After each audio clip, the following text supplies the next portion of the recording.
these are the places that we need help with in terms of communicating all these benefits that we pour our heart and souls into to make them successful for our employees. Don't conduct your analysis in isolation, because data is so incredibly powerful. Not defending just the tribe, but defending the organization. Those creative people that you really want to keep empowered, keep excited, keep motivated, keep thinking. A good experience pays dividends down the line.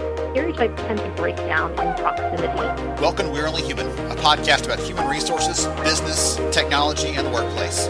My name is Ben Eubanks, your host, and I'm so glad you're here.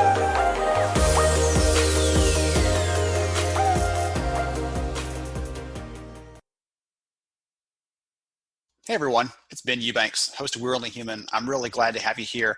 It's going to be a good conversation today. And I'm going to go ahead and tell you, heads up, by the way, at the end of this year, just like pretty much every year, open enrollment's going to happen. Even though it feels like this is the strangest year we've ever seen, those things that make the business go are still going to have to continue happening. And so when I was talking to the team about the conversation we're going to have today, that was one of the things that kept popping in my head is we have to do these things, even if the workplace looks different, even if some things are different and the environment has changed and the variables are up in the air. We don't know what's going to happen. Some of those things still have to happen. And so I'm excited to have a conversation today about partially open enrollment, partially about benefits, partially about whatever else we can kind of cram into our time together. So to join me for the conversation, I have Jesse Albro. Jesse is over with the team at Flimp, and I'm really excited to have him join me. So welcome, Jesse. Thanks, Ben. Great to be on the show. Really appreciate it. Absolutely. So before we dive into some of the nerdy stuff, as I like to call it, tell the audience a little about who you are and what you do. Yeah, you bet. My name's Jesse. I'm the director of biz dev over here at Flimp Communications. I work with teams and really helping to drive employee engagement and education while hopefully saving HR teams a lot of time and money in the process. So when you're not running that show day to day, what do you like to do? I'm kind of an outdoorsy guy. I've lived in Colorado. My wife and I live up in Burlington, Vermont now. I grew up in New England, so we always kind of had our sights set on living up here. So I'm a big skier, love to hike, camp, that sort of thing. And when I'm not doing that, I like to dabble with video. That's really my passion and actually the core of my background. So I come from a long line of just photographers, and so I really like that sort of thing. And anything creative is just really my side hobby. So anytime I can do anything along those lines, I'll always try to jump on it. Okay, wonderful. I love to hear that. The outdoor thing appeals to me so much, and that's always been my bent too. And this year I've been nursing a knee injury for like 6 months, and so I haven't been able to do that. And so I'm like, I'll go walk outside, but that doesn't look the same to me as going out and getting a good sweat on. So I'm living vicariously through your adventures, skiing, everything else. I'm glad to hear someone else having fun and enjoying it. as much as you can in 2020, Yes. any excuse to get out of the house is good by me. So yes. Yes, absolutely. So I gave the audience a little bit of a heads up, a preview about what we want to cover today. Your team does a lot of work with companies, and you gave a little snippet of it earlier. I'd love for you to dig a little deeper into what Flimp does so the audience understands that more practically. But we talked about, or I gave the preview of open enrollment. This stuff is coming. This is going to happen again. And it's like, hey, heads up, Christmas is in December this year, surprise. But in the midst of everything else, I talked to someone the other day, and she had that moment like, oh yeah, that's still going to happen, even though everything else feels like it's on a tipping off the rails. And so I wanted to talk to you a little bit about that, because I know that's one of the things that Flimp specializes in. It's what the team does really well. It's what the customers love about the work you guys do. So let's talk about open enrollment and really looking at that from a marketing perspective, right? Before we get into this year and how things are kind of crazy and changing, let's talk about what it looks like for a normal year, if you don't mind. Like, tell me what that looks like from a customer perspective, what the experience is like for the employees, things like that. Yeah, absolutely. Well, open enrollment is definitely one of those things where, like exactly like you said, Ben, it's on the calendar every year, and it always really tends to sneak up on you. So traditionally, the way it's really occurred with from our perspective, working with all of our different clients, is that it's always going to vary from group to group. And so one of the things that we like to focus on is really trying to help alleviate some of those bottlenecks when it comes to effectively communicating all of the hard work that HR is doing out to their employees. And so, in order to accomplish that, you have to have a really robust set of tools at your disposal. So what we like to do is really listen to each one of our unique clients around this time of year, especially, and kind of figure out what are some of the key pain points that you're trying to communicate out to employees this year. What are some key changes that are coming down the pipeline that you feel employees should really know about? And so traditionally, before 2020, it's definitely never been a one size fits all approach, but it's always going to be focused around the general topic of OE and making sure that we can really figure out, okay, this is what your communication objectives are. Here's what your budget is. Here's what we can do to help out, and really make sure we're able to streamline that process and try to take as much of that work off of HR's plate as possible.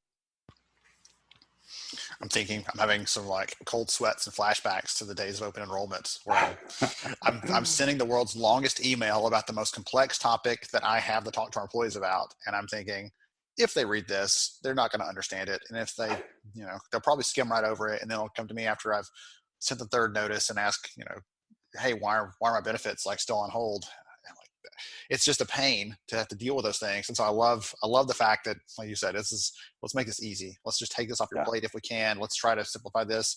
And in addition to that, you said no one's one size fits all, but at the same time, you get the chance to see dozens and dozens and dozens of companies and what's working for them.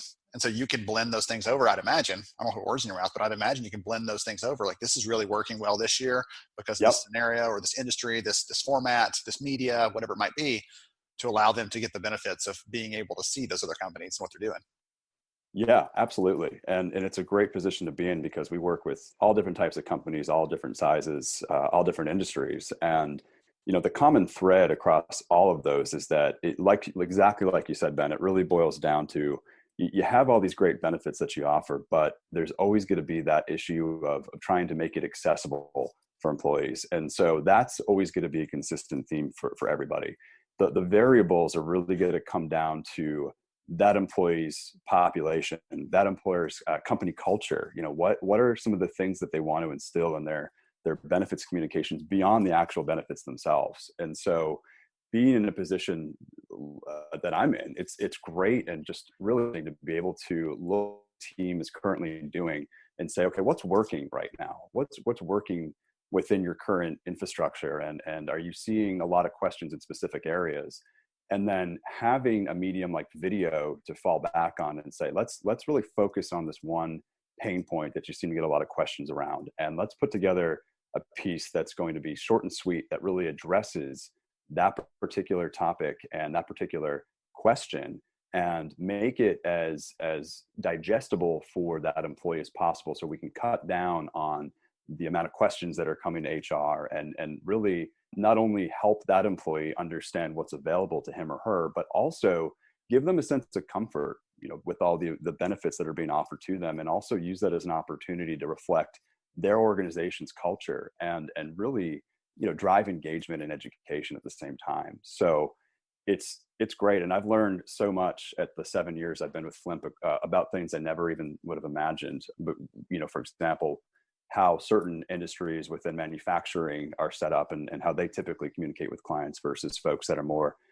maybe in a technology field that have employees that are in front of a computer, and it's a little bit easier to reach them through email. So, the overall overarching theme of open enrollment has traditionally been that, but as I mentioned, you have to be able to really adapt to what a particular team's needs are and be able to say, yes, we can do that. And here's what that could look like. And here's how it's going to work. And most importantly, here's what your anticipated engagement results are going to be if you go down this road. As you were saying that, I'm thinking those kind of concepts, those ideas, thinking, hey, what are the top 3 questions you're getting every year? Let's address those up front. Some of those things are things that a marketer would think about. Right? That's the way that they operate. They're trying to answer the questions before the customers have to ask them. Yep. But we don't always do that as HR professionals, as HR leaders. We don't think in those sort of terms. Like, well, if they got a question, they'll come ask me. But every time someone asks you a question, that takes you away from being able to do something that might lead to you've got other things on your plate, obviously, as an HR leader. But that pulls you away, and you might answer that question once for one person, and then the next day answer it for someone else, and the next day answer it for someone else, and it just over and over and over again. So I love the idea of creating something that's scalable. Everyone can see it. You said connecting the culture into that, showing a little bit about our personality as a company and what we believe, and letting that filter through. So it's not just this is an HSA and this is how your health savings account works. Like, oh gosh, that can be painful, but to weave those things in about your culture and who you are. I love that as the approach. And one more thing I said it earlier, and you could tell when you heard that, the kind of company I worked for, because we had people working in an office, they're getting emails. But it's easy for me to forget because I've not worked in the manufacturing environment. There are some places where people don't have emails at all, or they have them that they don't use because they're technicians out in the field, or they're working on a shop floor, and you have to figure out other ways to communicate with them that really connect with them on a deeper level. So there's so many good things there in that one answer you dropped. I just love that.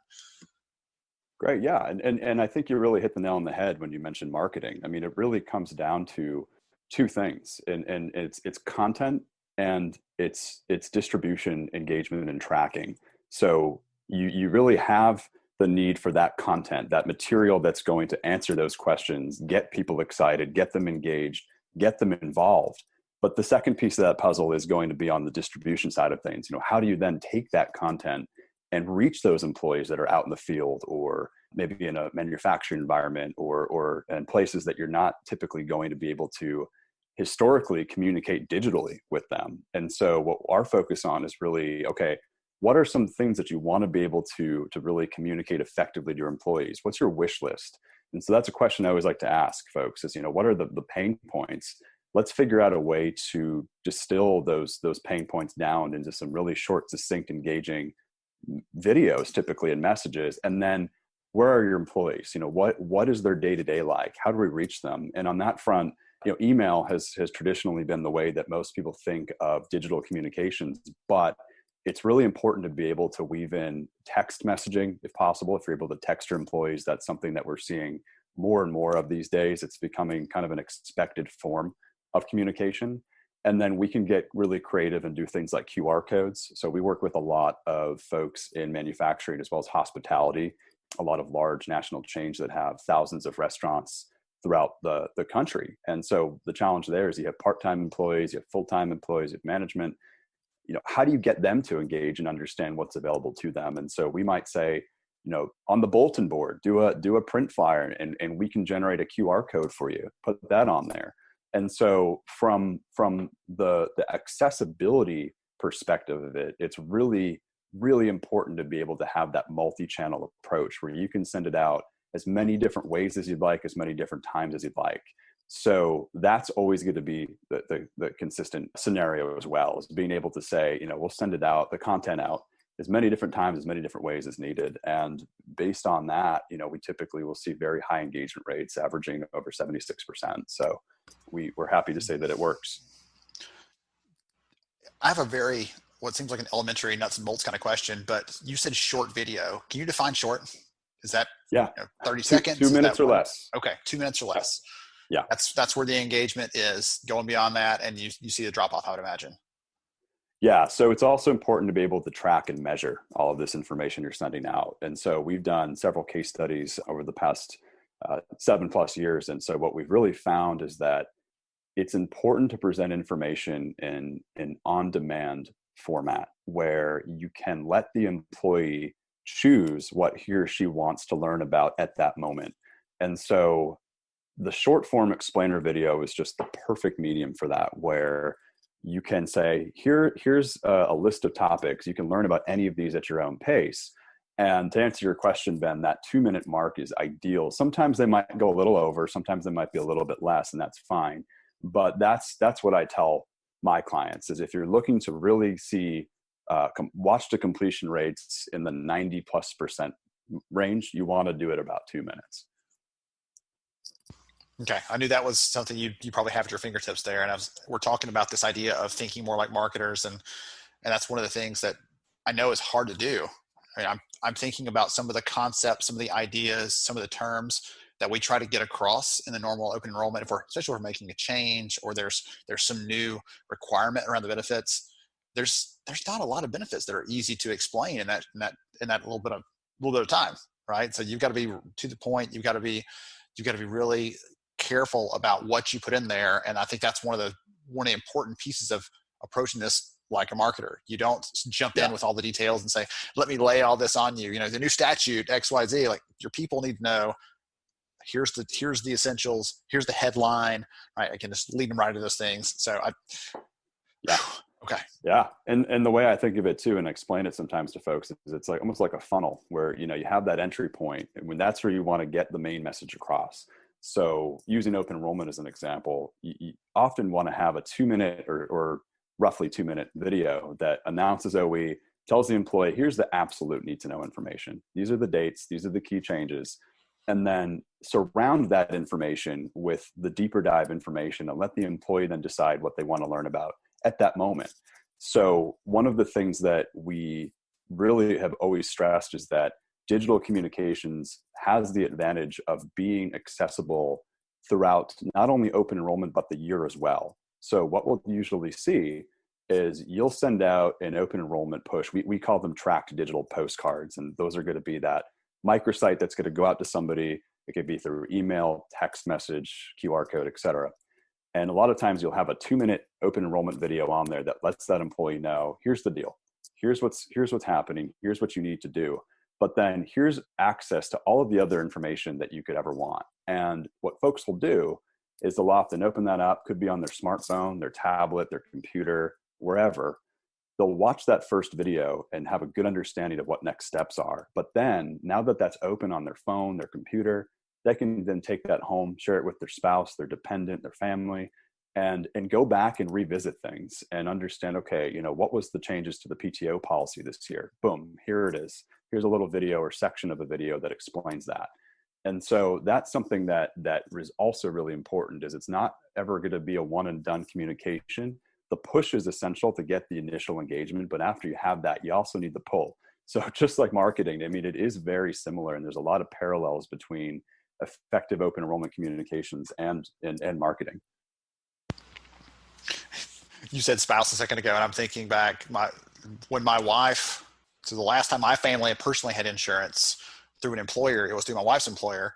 And every time she'd get something, she said, they said something and it sounds like Charlie Brown teacher, wah, wah, wah, wah, wah, wah. And she said, here's the packet, you figure it out because you're the benefits guy.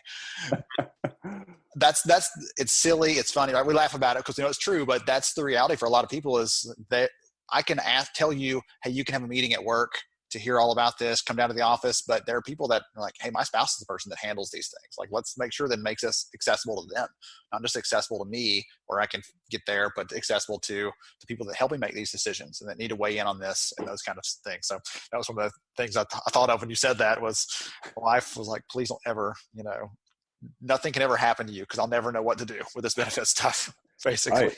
It becomes a ping pong match where, you deal with it. No, you deal with it. You figure it out. How you figure it out. And yeah, it's something that happens all the time. And I hear it every day. It's unfortunate, but yet in some ways understandable, because the benefits, they're so essential. They're so important. Ben, you know how much work goes into putting together all of these comprehensive packages and options for employees. And that's always the biggest stopgap is like, okay, now that you have all this put together and you finally finalize everything, it's ready to go. How do you make it digestible to somebody who doesn't know anything about benefits whatsoever? And how do you not only show them the options, but also emphasize the importance behind it and the care that is also associated with these topics? And so that's really the pain point that is our mission, to really be able to go out and solve things and also bring things into a digital light where things have traditionally been held in person. And even before COVID, it's like now a question of, all right, how do we take these things that have been happening in person now, unfortunately, by force with everything that's going on this year, bring them online and make them accessible, make that transition smooth.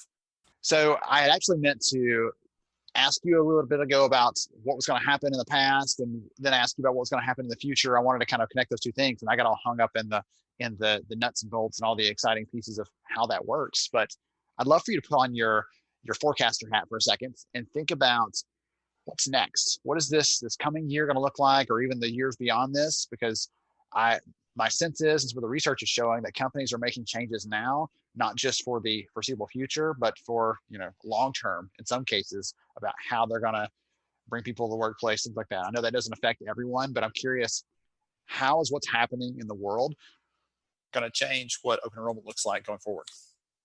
Yeah, no, it's a great question. And what we're really seeing is that the trend, even before COVID, has been towards on-demand digital communication. And 2020 has just accelerated that process for a lot of folks and really forced a lot of people to start thinking about, okay, how can we now reach a workforce that was all under the same roof and is now potentially dispersed throughout the country in all different types of locations. And so really what we've been seeing initially just this year when it comes to open enrollment in the new reality of living in a pandemic, it's historically, as I mentioned, open enrollment was always the key focus, but now we're starting to see other topics and other types of communication needs be added on top of that. So give you an example, returning to the workplace safely. How do we communicate our not only open enrollment, but our onboarding as well? How are we going to send out information to new employees that are working remote? And this is something that, we've been doing and helping folks with out a lot over the past 7+ years, but now it's all kind of happening during open enrollment season in addition to the typical OE communications.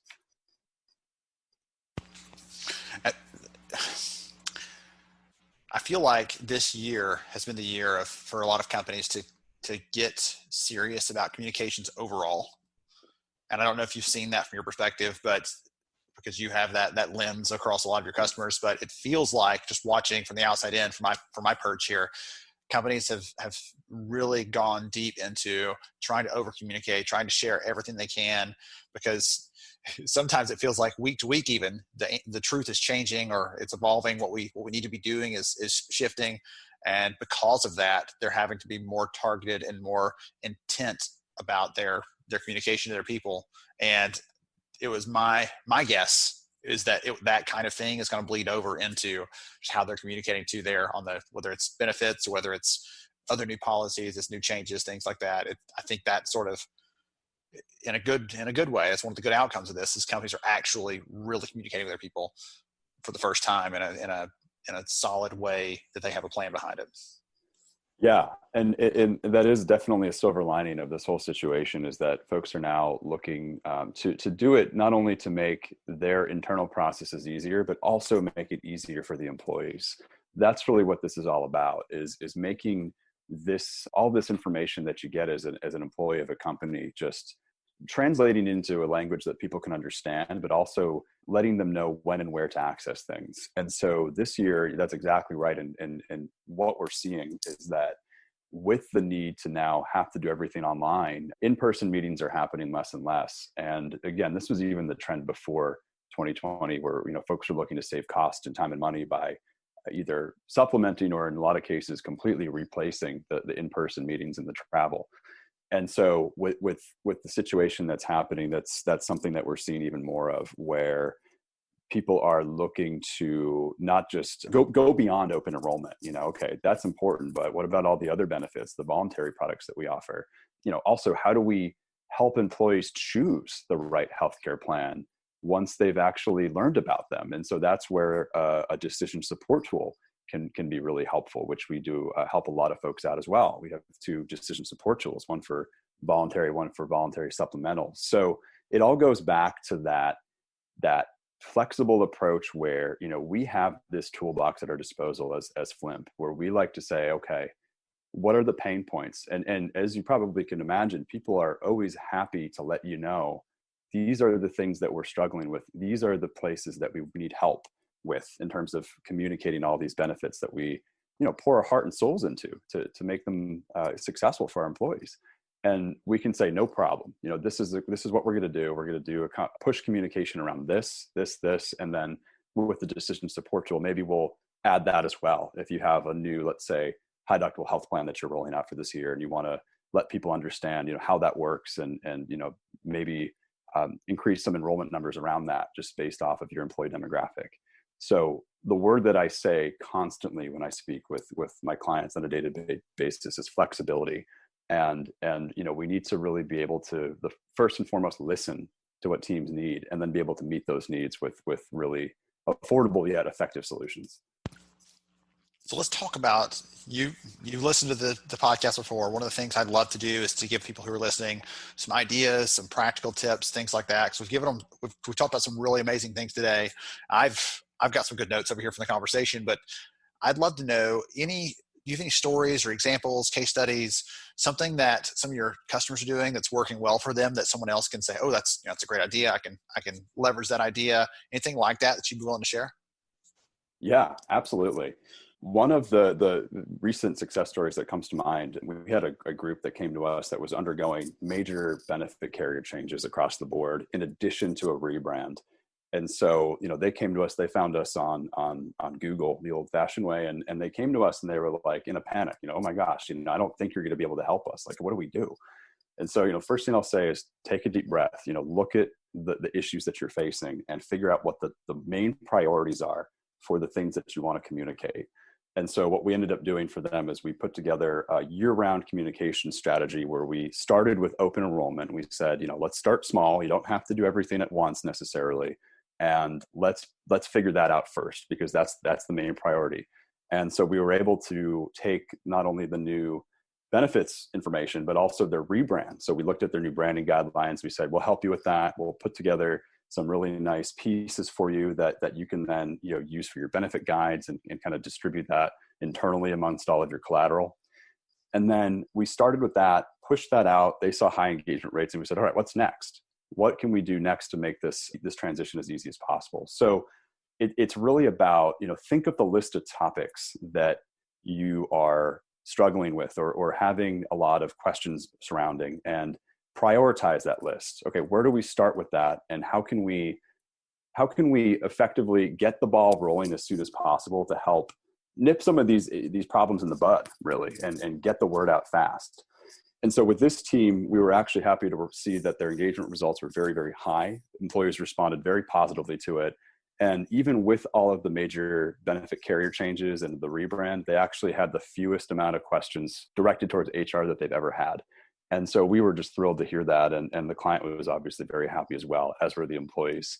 But that overall kind of approach is something that we see a lot of, where, it's always going to be different, but it's all about the needs and then prioritizing that need and figuring out where to start. And that's something that we are always happy to help folks with. One of the things you mentioned there were things like engagement, responsiveness, the number of questions coming in. Are those some of the key metrics that you look for when you're trying to figure out whether a campaign was successful, or you're trying to back into, okay, what could we have done differently to lead to a better result? Are those some of the key metrics you look at, or are there others? Yeah, there's a bunch of metrics that we look at. The number one is going to be the response rates. So we can go in and we provide our clients with really detailed tracking and reporting, both for our video content, our platform hosted digital postcards, employee resource portals, microsites, as well as our decision support. And so the first metric that we'll look at for all of those is going to be, what was the response rate? Like what was the action that employees took? And that tells us that they had a good understanding of what to do next. And looking at that metric, we can usually get a good sense of the number of questions that were directed towards HR in terms of that employee now understood what to do, and they did that. The other thing that we'll look at is with all of these communications, we'll always recommend as a best practice that we have a resource on there that an employee can click or tap that will go directly to HR. And so we can tell you exactly how many people clicked or tapped that. So you'll have a good finite number of, okay, 40 people asked a question this year as opposed to last year where we, received more. So there's a lot of metrics that are going to really be dependent on the communication that's going out, but it's important to be able to track all of it. So we do a lot of chaptered videos to give you an example. And so that chaptered video might be a video version of a benefits guide or a training module that somebody wants to do. And when you have that, a good performance indicator is, okay, let's look and see what people are clicking on. What are they watching within that video? And that can tell you what some of the topics are that employees are most interested in. And then every time, it's funny, it's always the topic that people least expect, where they're like, I didn't realize so many people were interested in learning more about, our PPO or high deductible plan. Let's use that data to put together some, additional resources around that, or maybe put together an additional video down the road that kind of gets into more detail on that particular topic. I love that. I'm a data geek, you know that. And so thinking about the numbers, thinking about having those insights, when I was sitting in the seat doing those kinds of communications around benefits and everything else for the business, I didn't have those tools at my disposal. And so I'm always looking at that lens of, would this have made my job easier? Would this have helped me to be more effective in my role? And I'm thinking, man, goodness, that would have been awesome. Awesome to have some of those kinds of things in my fingertips. So if someone's listening to this, they're interested in just chatting with you, want to connect with the team, want to learn more about what you're doing or who else you're serving, what's the best way to get in touch? Sure. You can visit our website, flimp.net, and right on there's a little resource where you can send yourself a digital postcard, see what it looks like, or get in touch with somebody like myself. And I'm telling people, I know open enrollment's creeping up, but there's still plenty of time to get something ready to go, and we're happy to help. Wonderful. Jesse, this has been so much fun. I wasn't kidding earlier. I've been making notes the whole time, got some good ideas out of this, some good tips and suggestions I actually going to pass on to a couple of friends in the benefits space. So I really appreciate you spending some time with us today. Likewise, Ben. Really appreciate you having me on, and love the show. Really Awesome. Appreciate it. Hey, I appreciate that very much. To everybody else, I hope you enjoyed this conversation with Jesse over at Flimp. Take care, and I'll catch you next time. Thank you so much for joining me on the show today. I'm honored to have you as a listener. If you enjoyed this episode, please take 10 seconds to rate it at iTunes, Stitcher, or wherever you listen to your podcast. Also, if you know a friend that could benefit from today's conversation, please pass it their way. After all, a rising tide lifts all ships. To see show notes, sponsor information, and our full show archives, visit onlyhumanshow.com.